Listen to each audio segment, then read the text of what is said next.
What would you do if your own brother betrayed you in the most intimate way possible? In today's story, the protagonist's choice is a masterclass in how to handle it. My brother, Mark, and I have always had a contentious relationship. When we were younger, he seemed to go out of his way to make my life a living hell. To my parents' credit, they did try to intervene when they caught him, but with their long work hours, they simply didn't have the energy to mediate our constant arguments. This antagonism continued well into our adult lives. Mark harbored a deep resentment after failing his college course the first time around. Not long ago, a particularly nasty family argument erupted, all because I refused to decorate Mark's living room. I won't bore you with all the specifics, but he demanded a pretty hefty discount. I declined, and he consequently threw a full-blown tantrum. You truly have to meet Mark to grasp the extent of his difficult nature. But I hope this story can paint a clear enough picture. Instead of acting like an adult and discussing things with me,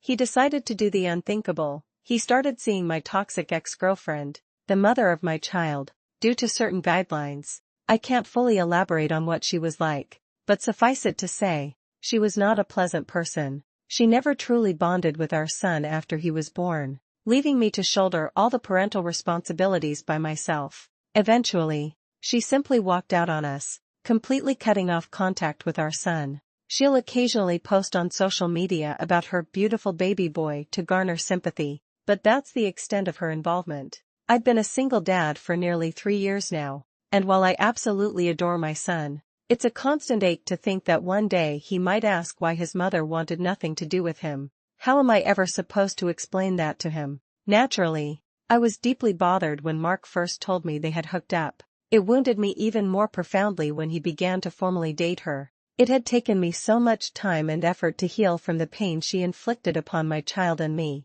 and now my own brother was dragging her back into my life. Yesterday, our family had a video call. Our parents are high risk, and we're being extra careful. When Mark decided to make an announcement, he and my ex were expecting a child. I froze. My mind went blank. I couldn't process what to do or think. I could feel a tightness in my chest, a small sob starting to escape, and it became harder to breathe.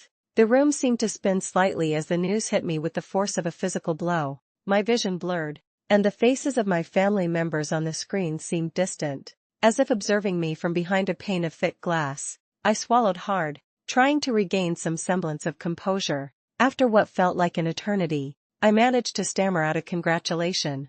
Then, I quickly concocted a lie about needing to put my son down for a nap and promptly left the call. Immediately afterward, my phone buzzed with a flurry of messages from Mark and his girlfriend, accusing me of stealing their thunder. It seemed that after my abrupt departure, my parents and some other family members became worried about me and lost focus on the big news. My uncle, however, had a different perspective. He told me I should have been a man and just stuck it out instead of making excuses to escape, especially since it was expected that our children would be raised around each other. A comment from the online community perfectly encapsulated the situation. NTA.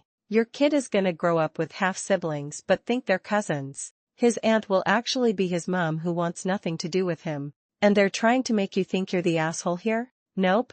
No way. No how. Nil. Non. No. You are totally in the right here and you need to protect your kid from that toxic mess of a family. I found myself wrestling with conflicting thoughts. Perhaps I shouldn't have left the call, but at the same time, I knew it would have been far worse if I had stayed and suffered a full-blown panic attack in front of everyone. Some family members are divided on the issue, arguing that I won't be able to avoid Mark and his new family forever. Others, however, believe I was entirely justified in removing myself from that situation. I honestly don't know what to think. As another user wisely put it, NTA, I'd have cut them both out completely. They're lucky you're showing up to calls at all, honestly. You and your kid deserve better. This reveals Mark's greatest fatal flaw, his profound narcissism, which ultimately sealed his fate. The outpouring of support since I shared my story has been overwhelming, and for that, I am truly grateful. I fell asleep last night and woke up to an incredible number of kind and supportive comments.